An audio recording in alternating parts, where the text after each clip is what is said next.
Calma, calma, calma, calma, calma. Nessa nova série de programas vamos ter áudios em outras línguas. Então, se você quiser ouvir com tradução, continua aqui com a gente. Agora, se você prefere ouvir no idioma original e quiser sem tradução, é só ir no nosso feed e procurar o programa com o nome Sem Tradução.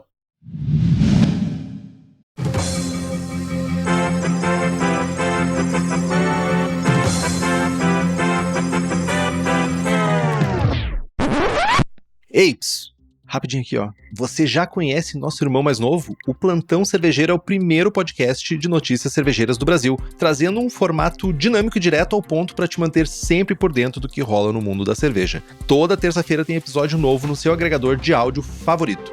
Dá o play e fique atualizado.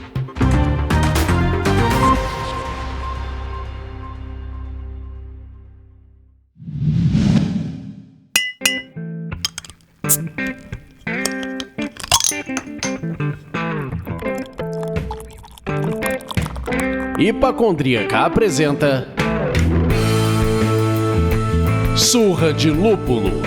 Oi pessoal, bom dia, boa tarde, boa noite! Eu sou Ludmilla, mais conhecida no Instagram como Hipacondríaca. E no programa de hoje, meus amigos, eu posso dizer pra vocês que atestado e garantido que nada é simples na produção de um podcast semanal por mais de 5 anos ininterruptos. Mas tem dias e programas que dão muito prazer em realizar. Esse é um deles. Hoje a gente vai falar sobre um grupo chamado Women in Beer, que é do Reino Unido. E mesmo antes de saber qualquer coisa sobre elas, eu já tinha ficado feliz em saber que elas existiam e se organizavam dessa maneira. Então, esse é um programão. Os programas geralmente são bons, mas esse tem um potencial extra. Alô, Lloyd, Henrique Boaventura aqui, e se a gente organizar direitinho e principalmente se respeitar, tudo funciona. Isso aí.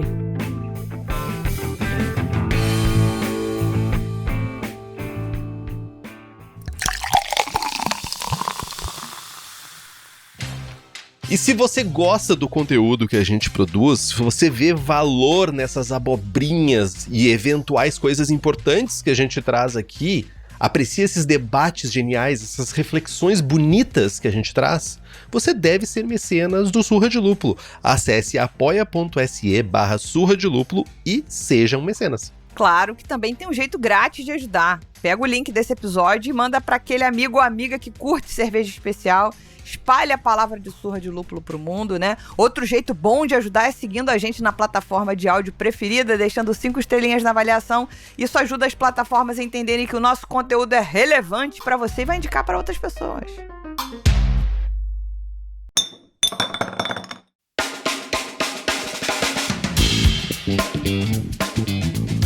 Bom, meus amigos, sem mais delongas, a gente conversou aqui com a Amélie. E aí, nessa primeira pergunta, a gente pediu que ela se apresentasse para vocês e nos contasse o que é o grupo Women in Beer e quais foram os motivos que levaram para a criação desse grupo. Meu nome é Amélie. Sou a fundadora de Women in Beer, no Reino Unido. Women in Beer é uma comunidade de mulheres que gostam de cerveja e também mulheres que trabalham na indústria da cerveja. Fundei o grupo 7 anos atrás, quando me mudei para o Reino Unido. Inicialmente, o objetivo era simplesmente fazer amigos, conhecer mulheres do mesmo tipo, mas eu já estava trabalhando na indústria da cerveja e estava muito consciente da questão do sexismo na indústria também. O que nós queríamos foi encorajar as mulheres a beber mais cerveja, sair em um bar com algumas amigas, mas também encorajar as mulheres que trabalham na indústria e talvez criar uma rede de apoio. And maybe create vocation. E aí, Henrique, o que você pensa sobre isso? A primeira coisa que me vem direto à cabeça é uma questão... A gente sempre pensa, né, a rede de apoio, principalmente olhando para a indústria, a gente já sabe, porque não é somente na indústria cervejeira, a gente sabe que, infelizmente, as mulheres têm menos representatividade em vários ramos profissionais, vários. Apesar de que a gente já mencionou inúmeras vezes que a mulher, no mundo da cerveja, nesse mundo que a gente tá, a mulher teve o momento de protagonismo inicial.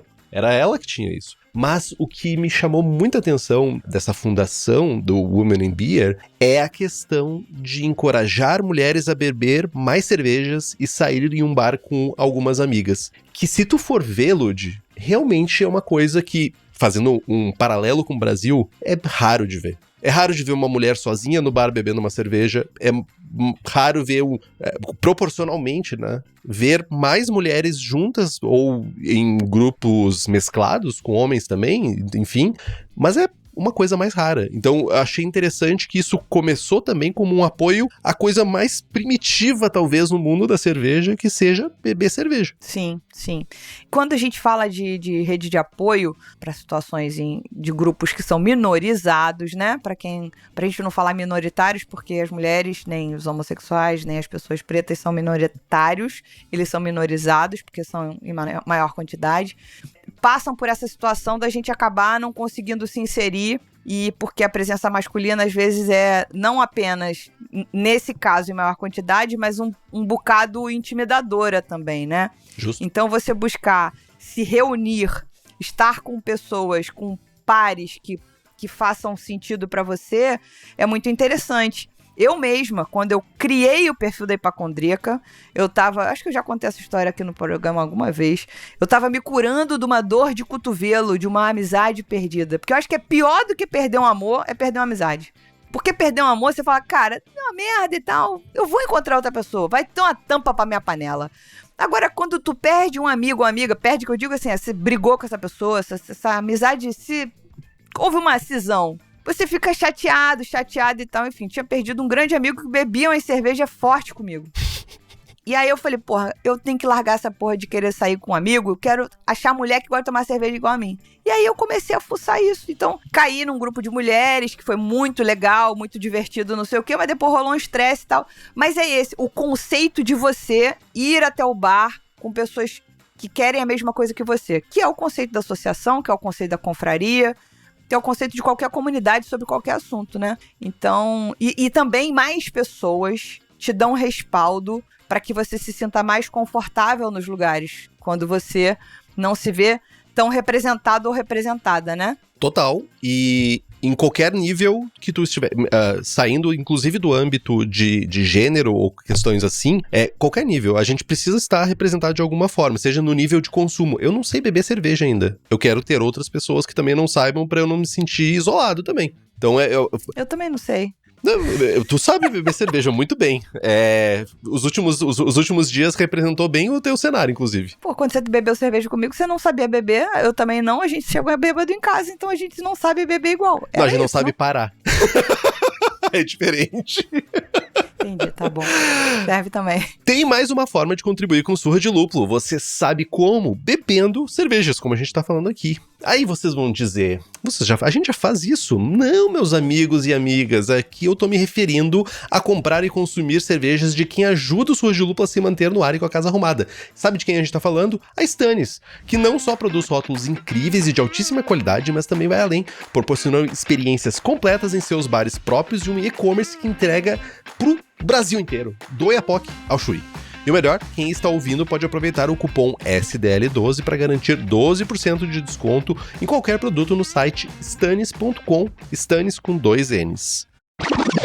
Segunda pergunta. Pelas nossas pesquisas, já são mais de 7 anos desde a criação do Women in Beer. Como foi a adesão das mulheres ao grupo e o que vocês trabalham internamente? Para o primeiro encontro, em 2018, nós fomos 4 pessoas, incluindo eu. No ano passado, o grupo cresceu bastante e agora temos cerca de 700 membros no grupo do Facebook, além de alguns que recebem informações por e-mail. Temos membros ao redor do mundo. Às vezes, pessoas dos Estados Unidos deixam mensagem no grupo quando estão em Edimburgo, por exemplo, e organizamos encontros. É o que tentamos fazer com frequência. Quando alguém de fora vem, organizamos algo para que participe antes de voltar. O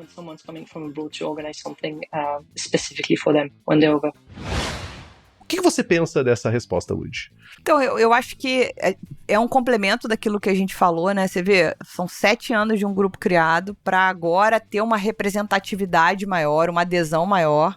Tanto que elas começaram com um grupo no Facebook, continuam por lá, aparentemente. Eu tentei verificar o grupo e o grupo existe lá. E nesse grupo parece que acontecem trocas.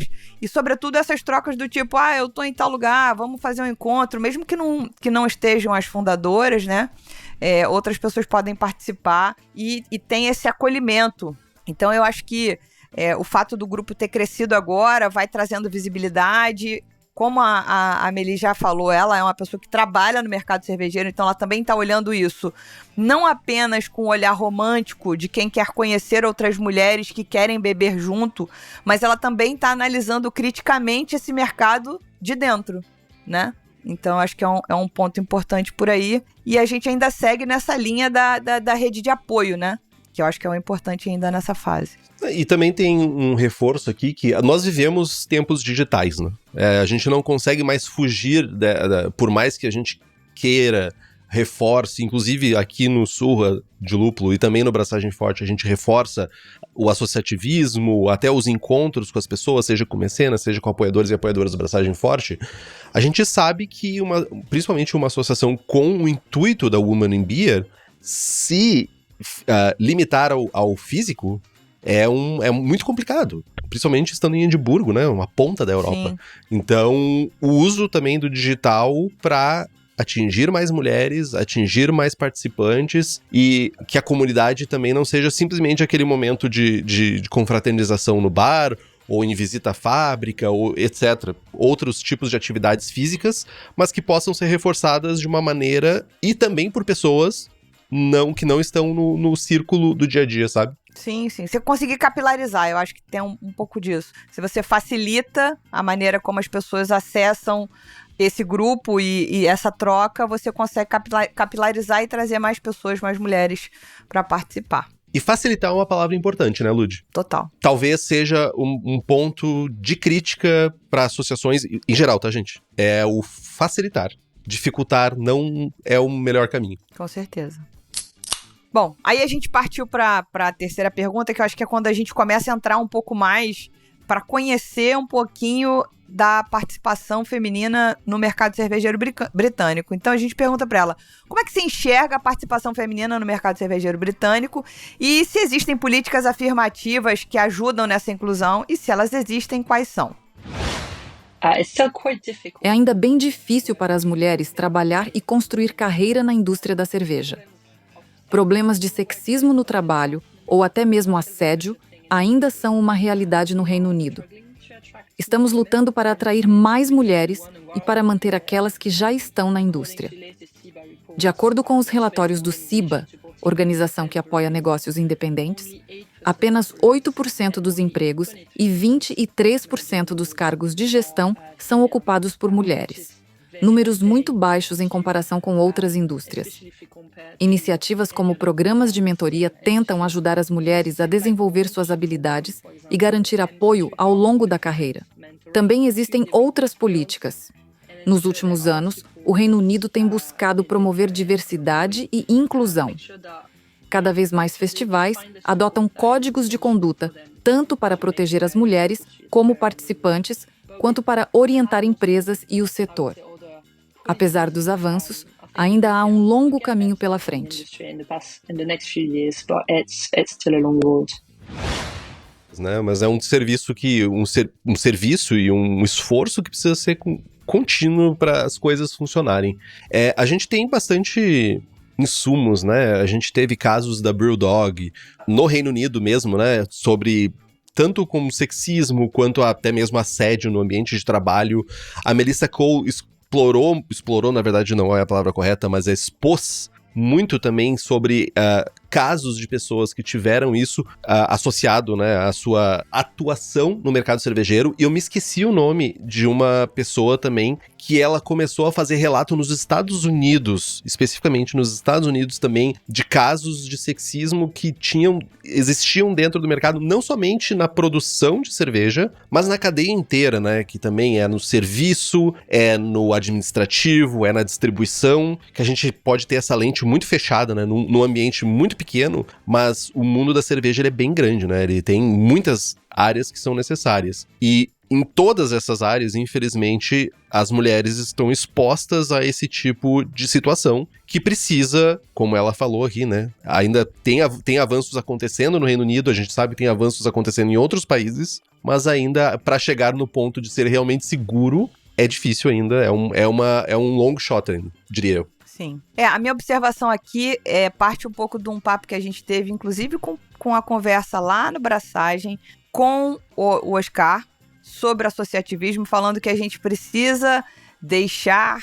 A palavra, não, o ideal não seria isso, mas a gente precisa deixar os homens menos confortáveis para dizerem o que eles quiserem dizer, sobre quem eles quiserem dizer, sobre fazer comentários livres. A gente não pode confundir essa maluquice de liberdade de expressão, não é bem assim, não. Então, primeiro tem isso. Segundo, tem essa sensação de que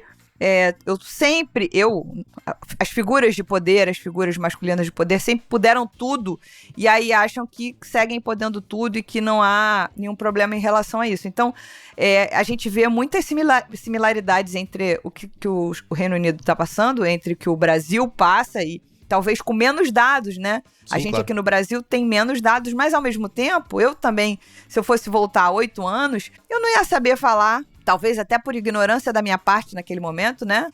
De cervejeiras. Aí você começa a aprofundar e aí você vai descobrindo um monte de mulheres incríveis que trabalham no mercado brasileiro, em posições de destaque. Sim, mas ainda são poucas perto de todo o resto. Então a gente ainda tem um trabalho contínuo para fazer. E ela fala também de código de conduta em festivais, né? Que a gente também já tem legislações aqui falando que como o estabelecimento deveria se comportar se uma mulher reportar algum caso de assédio naquele bar, naquele festival, naquele restaurante.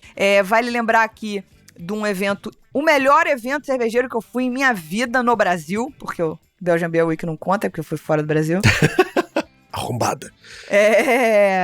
Foi o evento feito por elas, criado por elas, que foi uma iniciativa da Luísa Tolosa, dona da dádiva. Foi um evento irretocável, no qual ela chamou mulheres gestoras dos seus negócios ou cervejeiras que não eram gestoras daqueles negócios, enfim, cervejeiras e gestoras de negócios cervejeiros para participarem. Mais de 50 cervejarias mandaram cervejas pro evento. Um evento onde você via cachorrinho, criança, roda de samba com mulher cantando, não tocou rock o tempo inteiro. Cara, incrível, incrível. Banheiro limpo. Banheiro Então, limpo é um milagre mesmo. Porra, foi sensacional. Então, assim, são iniciativas assim que a gente precisa fazer e nesse começo tem que ser... O evento era aberto, claro, para homens e mulheres, mas o fato de ter sido um evento organizado por mulheres, pensado por mulheres, com soluções que mulheres estavam dando para problemas que elas sentem, estabeleceu um outro grau de segurança, uma outra rede de apoio. Faz total sentido. Sabe? Então, tipo, se a gente conseguir trazer mais olhares femininos para as posições de liderança, de produção, de laboratório, de logística, de entrega, você vai também trazer outras soluções que não estão sendo olhadas ainda, entendeu? Então, é a tal da diversidade, né? Que se fala. Exatamente. Ô, Lud, mas também tem uma coisa. Eu sei que não é sobre cerveja, mas tem um grande amigo meu, Luiz Cavalcante, que ele dizia pra mim, toda vez que eu postava... Eu gosto de fazer review de livro, né? Pra quem não me segue no Instagram, eu gosto de fazer isso. E ele sempre falava assim pra mim, cara, leia mulheres. Leia mulheres. E eu disse, não, eu vou ler o que eu quiser. Se eu quiser ler mulher, eu vou ler o que eu quiser. Mas aí, tu pensa que quando tu fala sobre livros que mulheres escreveram, com histórias escritas por mulheres, tu incentiva que outras pessoas escutem, principalmente no meu caso como homem, que outros homens também escutem que existem livros escritos por mulheres, que existem livros que podem ser lidos, e aí a gente pode ampliar para o mundo da cerveja, que existem cervejas feitas por mulheres, existem mulheres fazendo cervejas foda. Me lembrei desse evento que tu falou, que tinha uma Barley Wine, uma American Barley Wine, que foi produzida para esse evento, se eu não tô enganado. Eu tinha uma garrafa em casa, até pouco tempo atrás eu tinha ela ainda, eu tomei ela. Então. Aí, acabou. Mas, enfim, por que é importante ressaltar isso? Não é, tipo, ser porta-voz, mas é fazer parte do movimento, né? Sim. É isso. E às vezes quando a gente vai buscar um auxílio numa presença masculina, tem uma correlação justamente com isso. O tanto de importância que a sua voz de um leitor voraz carrega é muito importante. Porque um homem vai falar, poxa, o Henrique indicou o livro da Socorro Racioli, Oração para Desaparecer.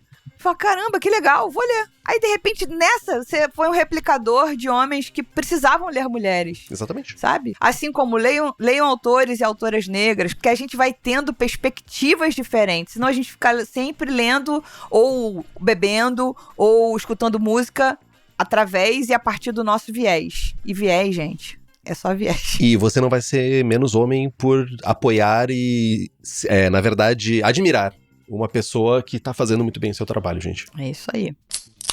Quarta pergunta. No Brasil, nós temos muitas mulheres que são profissionais incríveis trabalhando em diversas áreas do mercado cervejeiro, mas ainda são minoria no seu mercado. Quais você acredita que seriam boas práticas para mudar isso? Na verdade, pensando em como incluir mulheres não apenas no mercado de trabalho de cerveja, mas também no consumo. Na minha opinião, a indústria da cerveja tem um problema de imagem. Muitas vezes, a cerveja é vista como uma bebida apenas para homens, reforçada pelo marketing predominante. Se continuarmos promovendo apenas a imagem masculina, as mulheres não vão se identificar como consumidoras de cerveja. Isso é um erro grave, porque exclui metade da população. No Reino Unido, e provavelmente também no Brasil, a decisão de compra no supermercado é majoritariamente das mulheres, responsáveis pelas compras do dia a dia. Ignorá-las como consumidoras é não falar com a principal compradora da família.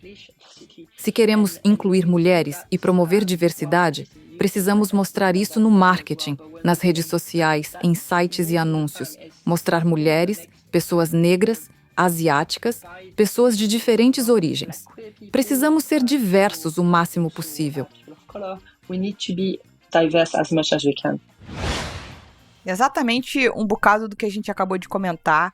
Essa resposta dela, para mim, é um primor, é um corte absoluto. A primeira hora que eu ouvi e li que ignorar aquilo que a mulher pensa sobre um produto ou fazê-la conhecer um produto é ignorar talvez a pessoa que mais decida sobre as compras de uma família. Novamente, vai ter um monte de gente que vai falar, não, aqui em casa quem faz a compra sou eu. Caralho, não estamos falando de um caso específico, a gente está falando da realidade da maioria da população, entendeu? Então, assim, a gente simplesmente ignorar que existem essas pessoas e que é uma coisa que eu bato muito aqui no Surra há muito tempo, agora com você, por que a gente está ignorando a carteira das pessoas negras, a carteira das mulheres, a carteira das pessoas gays, a carteira da economia prateada, que inclusive o Henrique está entrando na fase prateada da vida dele, essa barba grisalha. Economia prateada? Ah, isso aqui! Economia prateada. A economia prateada, na verdade, é a galera 55 a 60 a mais. Obrigado por me dar 15 anos a mais de vida. São pessoas que têm um poder aquisitivo teoricamente melhor, estão aposentados ou perto de aposentar e etc. E poderiam ou farão mais custos baseados no seu prazer, entendeu? Então, por que a gente tá focado na galera de 25 a 45 anos? Não dá, gente. É quem sustenta o mercado hoje? Mas é quem sustenta porque é só com quem vocês estão falando, entendeu? Então, eu achei a resposta dela assim, muito maravilhosa. Dá vontade de recortar isso e passar isso todo dia na TV. Sim, faz total sentido.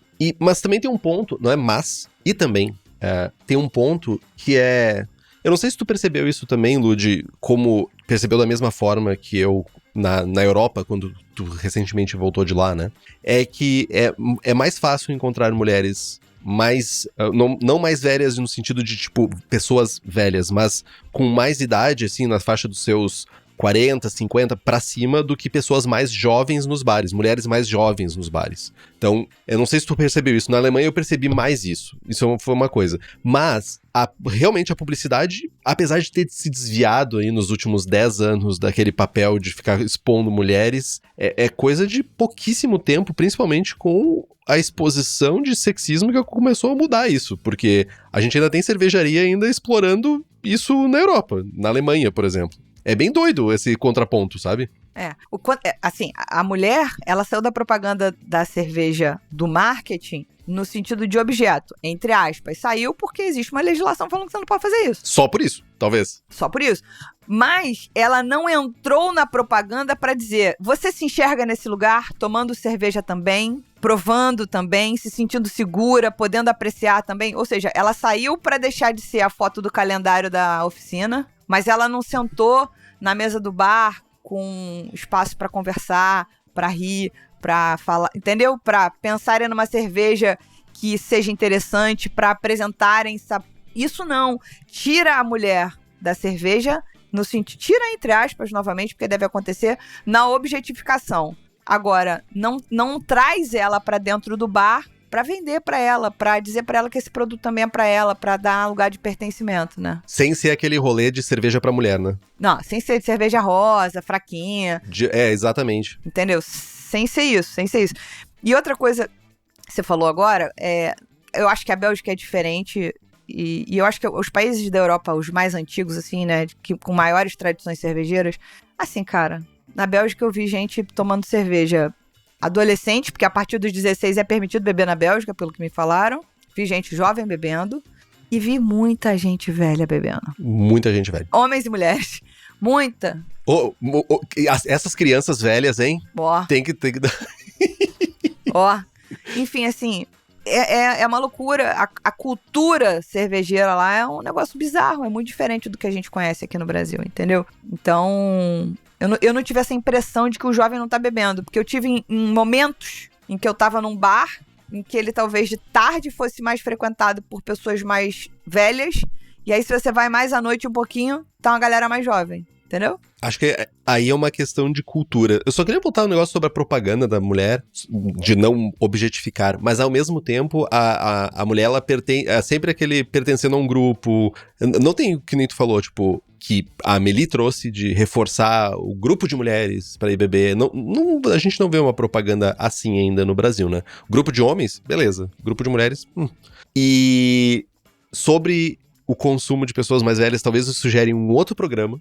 Mas quando tu vê a galera carregando tubo de oxigênio pra dentro do bar, e tu vê que tem muito mais bar do que farmácia na Europa, a gente faz uma comparação com o Brasil, que tem muito mais farmácia do que bar, e as pessoas vivem mais tempo, então tem uma coisa interessante aí. Mas também tem uma questão de saúde aí, que também daria um outro programa, mas aí não ia ser um podcast sobre cerveja. Enfim, mas né? A gente que eu gosto de falar. Apoiem o SUS, é só isso. Exato. Então, né? Apoiem o SUS.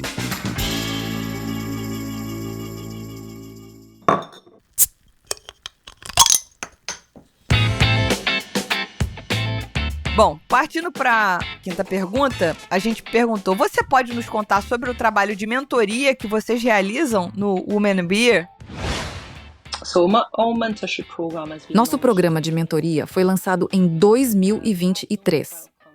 Temos 24 mulheres participantes vindas de toda a indústria: produção, vendas, marketing, escrita, podcasts, embalagens, química e controle de qualidade. É um grupo muito diverso, cobrindo várias etapas do setor de bebidas.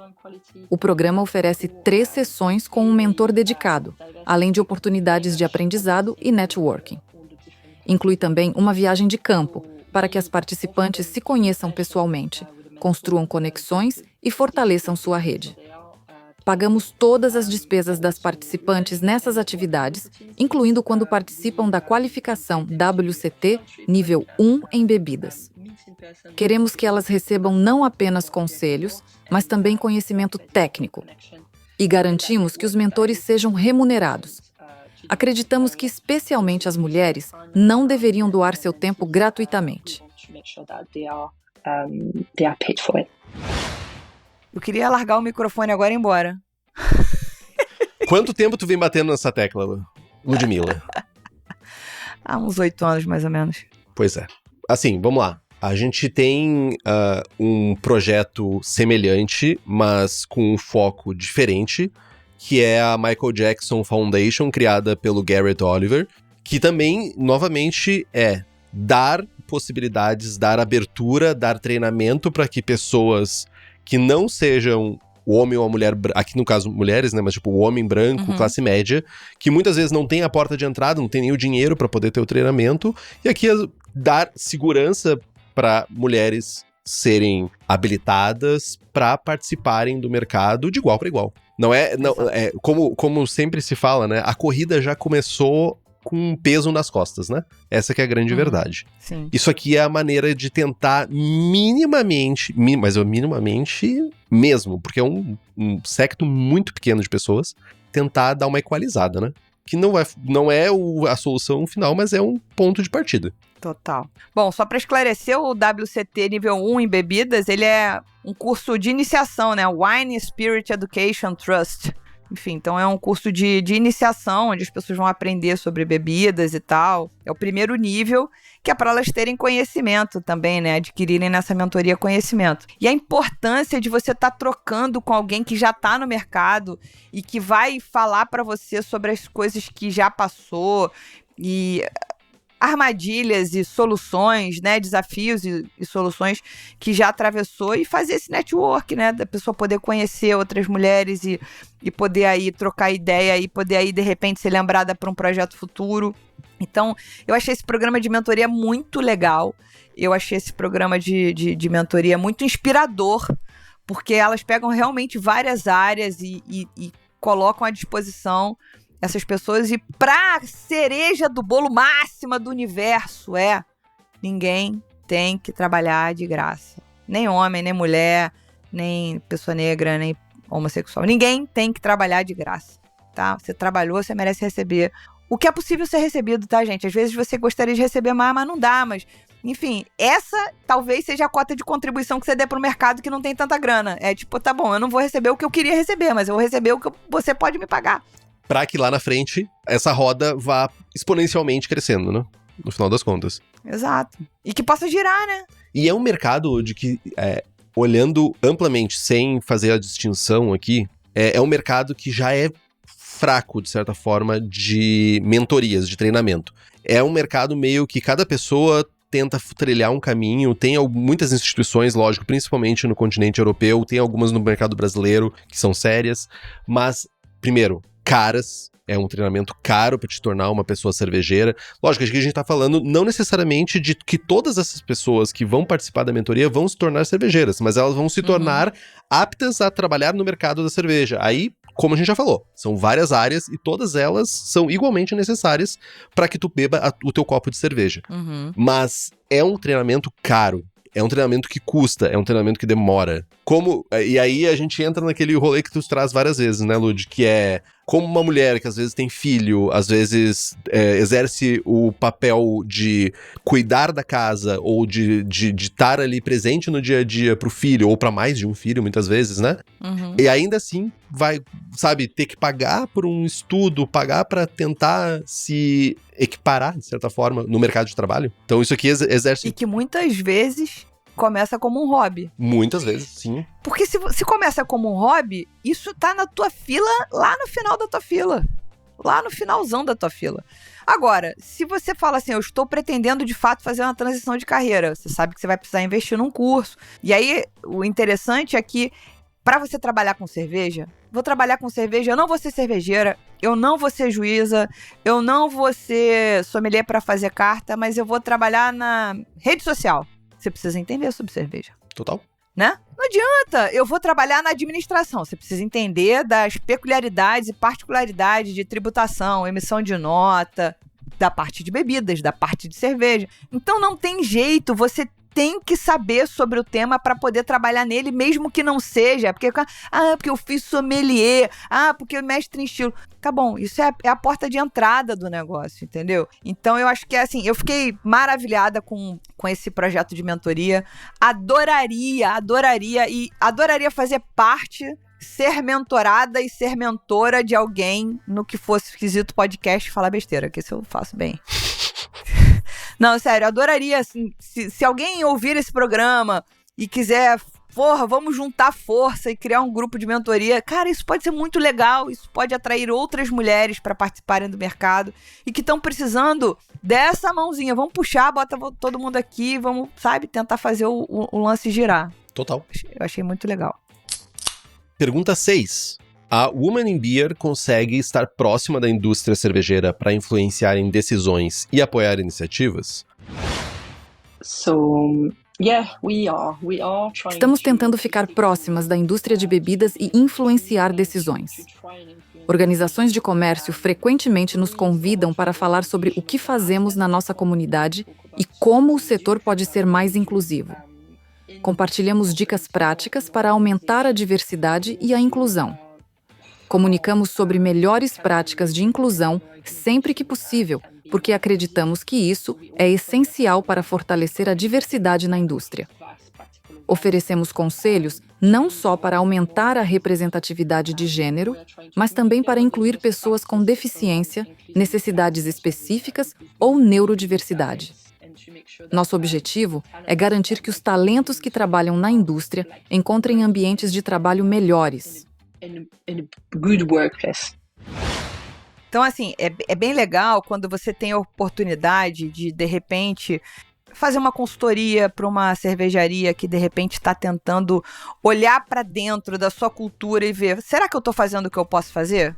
Às vezes, primeiro você vai lá, abre a indústria no sonho, papapá, não sei o quê, e faz do jeito que dá. Quando você começa a galgar, você fala assim, será que de repente, eu não podia estar alcançando mais pessoas se eu tivesse mais visões? Mulheres, pessoas negras, pessoas com deficiência, neurodivergentes. Então, se você consegue fazer uma consultoria de quem está olhando de fora, pode ser muito legal. Então, é um trabalho também que o grupo delas realiza, porque tem muitos olhares, tem profissionais de várias áreas do mercado fazendo isso e podendo trazer esses insights, que é muito valioso, muito valoroso. Então, cada resposta que eu ouvia dessa mulher, eu falei, meu Deus, socorro. E tem uma parte importante também, né? Que elas têm a disponibilidade, mas tem também o lado das organizações, de quem representa essas organizações, de escutar, né? De aceitar, de estar próxima. Não é simplesmente uma pessoa falando ao vento. Alguém tem que estar escutando, estar aberto ou aberta para fazer mudanças. Que eu acho que isso também é uma parte importante, porque essas pessoas que estão dentro do Women in Beer, essas mulheres, elas vão dar muitas dicas, por assim dizer. Dicas é o mínimo, né? Mas precisam ser aceitas, precisam ser implementadas para que realmente surtam um efeito, né? Então é uma via de duas mãos. Sim. 7ª pergunta. O Women in Beer tem várias ações. Tem festival, mentoria, grupo e premiação. Como é que funciona a captação de recursos para tirar todos esses projetos do papel? Captação de recursos e dificuldade temos por aqui também. Nós somos afortunadas por ter fundadores e apoiadores que nos apoiaram desde o início. Empresas grandes de malte e de lúpulo, como Simpsons, Bart Haas e Yakima Chief, contribuíram com iniciativas, festivais, programas de mentoria e prêmios.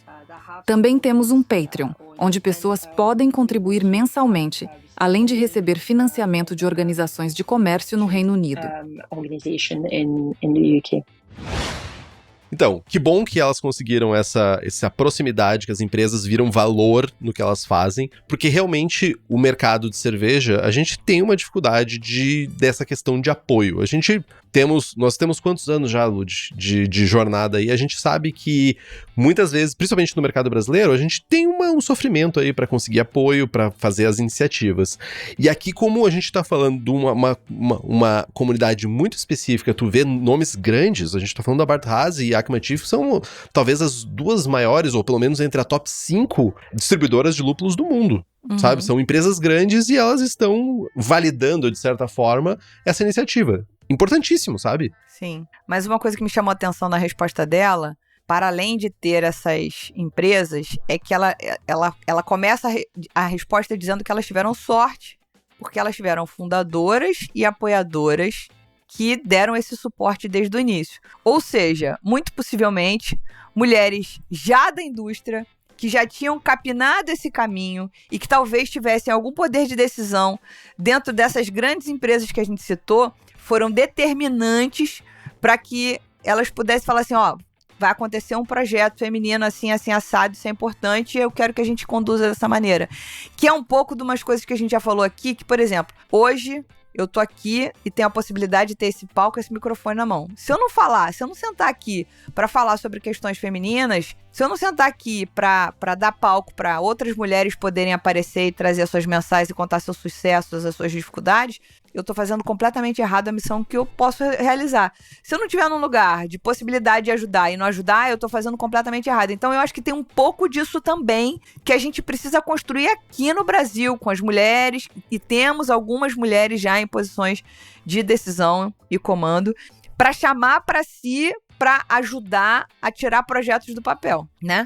Então, eu acho que tem um pouco essa coisa da pegadinha. E aí a gente precisa ser um pouco mais... Você começou o papo falando sobre isso, que a gente é pouco unido, de uma maneira geral. De uma maneira geral, como as comunidades são um pouco comunitárias. Entendeu?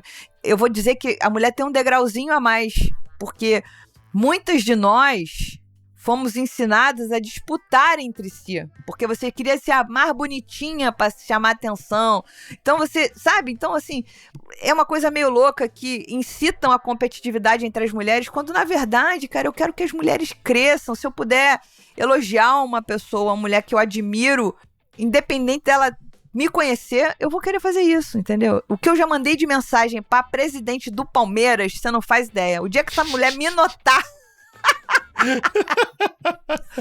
falando, você é incrível, Leila, você é foda. Mas é isso, eu faço isso com as mulheres que eu admiro, que eu sabe? Então, enfim. Eu sempre me esqueço da tua faceta boleira. Sempre me esqueço disso.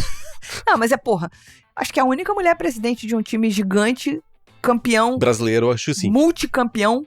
Olha que coisa linda. Acho que nos Estados Unidos também tem uma mulher que é presidente.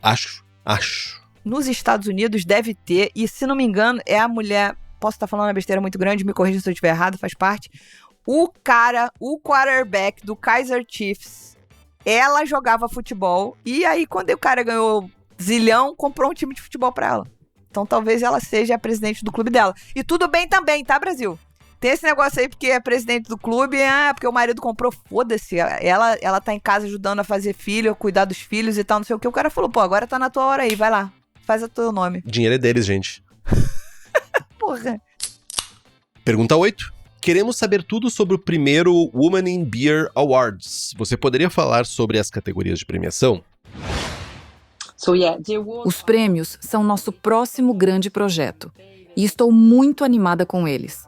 São 10 categorias, cobrindo todas as áreas da indústria. Produção, rede de apoio, comunicação, hospitalidade e mais. O objetivo é destacar mulheres fantásticas que moldaram a indústria da cerveja, criando visibilidade e reconhecimento para o trabalho delas. Queremos que as mulheres sintam orgulho do que fazem e combatam a síndrome da impostora, algo ainda muito comum. Os prêmios servem tanto para valorizar as mulheres dentro do nosso setor, quanto para incentivá-las a se candidatarem a prêmios mais tradicionais depois. É muito importante essa história, quando a gente fala de representatividade.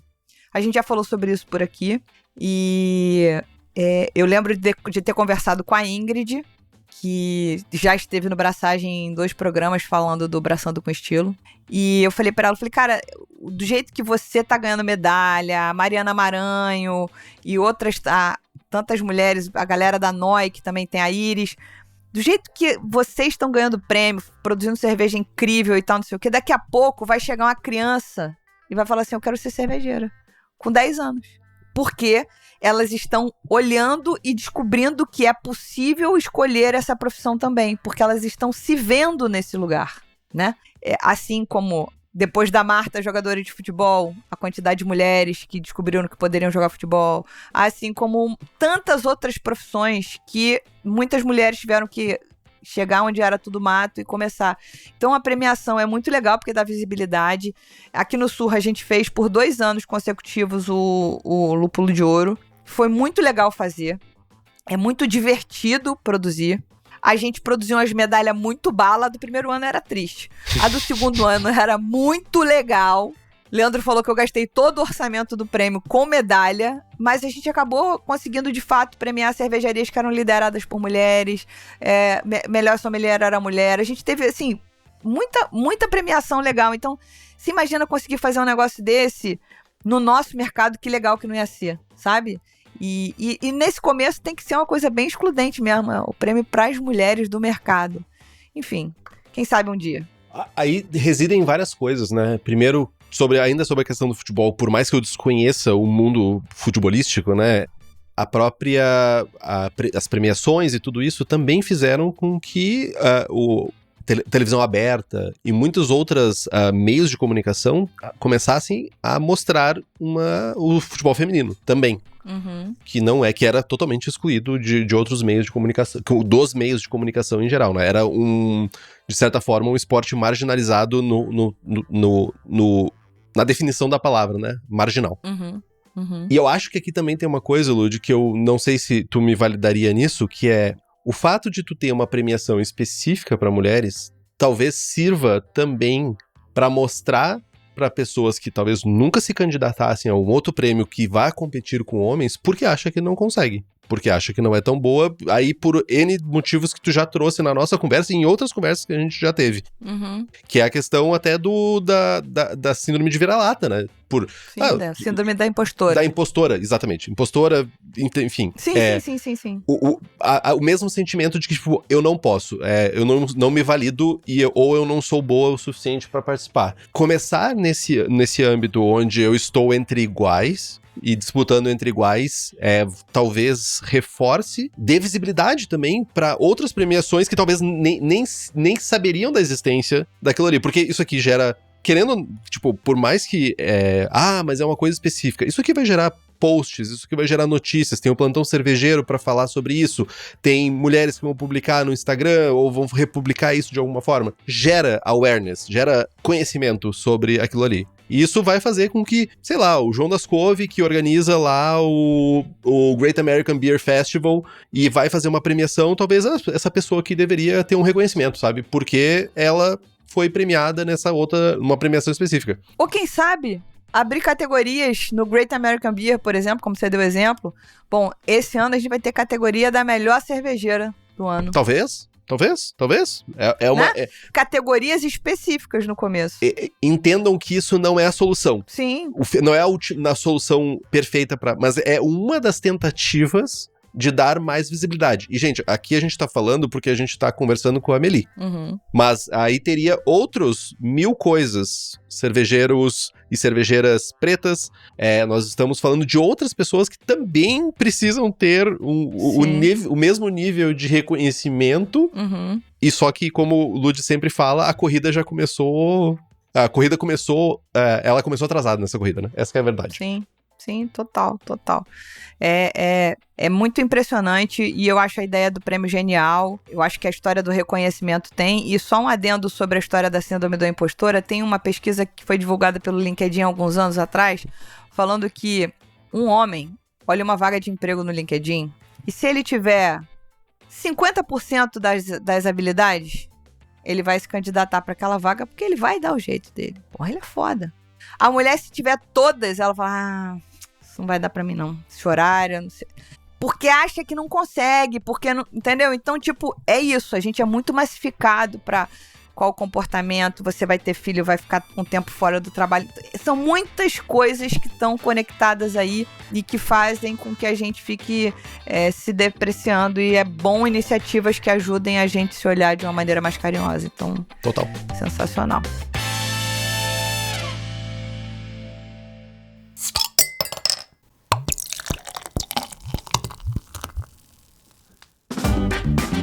E aí, gente, pra encerrar nosso papo, né? A gente perguntou. Por favor, mande um recado pros nossos ouvintes, né? E a gente espera que um dia a gente possa receber aqui a Amélie no Brasil, né? Quem sabe? O mercado de bebidas está mudando e a diversidade é fundamental para acompanhar essa evolução. Precisamos de mais mulheres e jovens entrando no setor para transformar a percepção sobre a cerveja e torná-la mais diversa. É essencial apoiar as mulheres que já estão na indústria para que possam construir carreiras sólidas e de sucesso. Espero um dia visitar o Brasil. E até mesmo seria incrível abrir um capítulo do Women in Beer aí. Let's keep in touch. Entendam, a gente fala sobre saturação de mercado, a gente fala sobre big players tentando novas iniciativas, tudo isso, mas existem quase que 50% de pessoas que não estão bem inseridas ou que não estão sendo representadas e que não estão aqui falando somente de consumo, talvez, né? Que não estão aqui e, tipo, que a gente deveria, ou melhor dizendo, que seria importante para a cena cervejeira, aí em todos os aspectos, consumo, produção como hobby, tudo isso. E que a gente ainda patina, mas patina feio. Eu concordo com você plenamente, concordo com ela plenamente. A gente tem que incentivar a diversidade, a gente tem que trazer pessoas mais jovens, a gente precisa rejuvenescer a cena, mas também não é rejuvenescer a cena para excluir, né, fazer etarismo. A gente acabou de falar aqui da importância de todas as pessoas da comunidade, de todas as pessoas que compõem esse mercado, participarem dele, comprando, consumindo, vendendo, trabalhando, ganhando dinheiro, gastando dinheiro. Então, é um pouco isso, né? Se a gente entender que se todo mundo botar uma moeda, não precisa você colocar 40 moedas num latão de neipa sozinho. Se organiza, como eu disse lá no início, né? Se organizar direitinho e todo mundo se respeitar, funciona. É isso aí. A gente, quando for divulgar esse programa, vai trazer mais informações sobre o Women in Beer para todo mundo que quiser acompanhar. A premiação acho que acontece agora em outubro ou novembro, mas a gente vai trazer essas informações aqui. Se a gente tiver algum ouvinte no Reino Unido e quiser dar um alô no privado, ou no Spotify, ou no Instagram, vamos conversar. Eu boto você em contato com a Amélie, porque eu acho que pode ser muito legal. Esse intercâmbio é sensacional. Henrique, você tem algo mais a completar? Eu queria um capítulo, realmente, eu queria esse nível organizacional aqui no Brasil. Em vários aspectos. E também nesse aspecto. Bom, eu fico com sentimentos misturados em conhecer e transmitir informação sobre a existência de um grupo como o Women Beer. Fico feliz em ver tantas mulheres unidas se ajudando e tentando fazer mais pela inclusão de outras mulheres no meio cervejeiro. E, ao mesmo tempo, eu fico triste que ainda seja necessário esse tipo de ação. E fico mais triste ainda em pensar que a gente não tem esse começo desse grupo aqui. Vamos deixar a Lud menos triste e vamos fazer nossa parte para essas engrenagens girarem mais rápido. Porque elas estão girando a custos enormes, mas quanto mais gente girando, melhor, gente. E se você ouviu a gente até aqui, lembre-se de participar conosco das nossas redes sociais, @surradelúpulo, tanto no Instagram quanto no TikTok.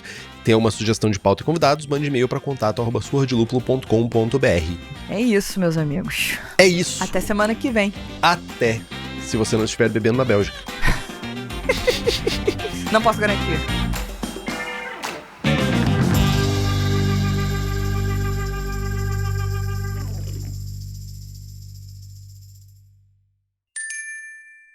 Beba local, beba com moderação.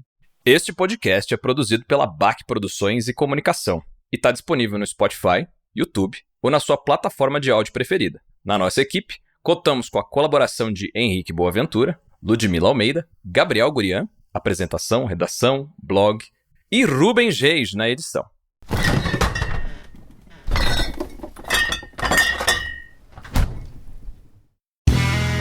Este podcast foi editado por Play Áudios.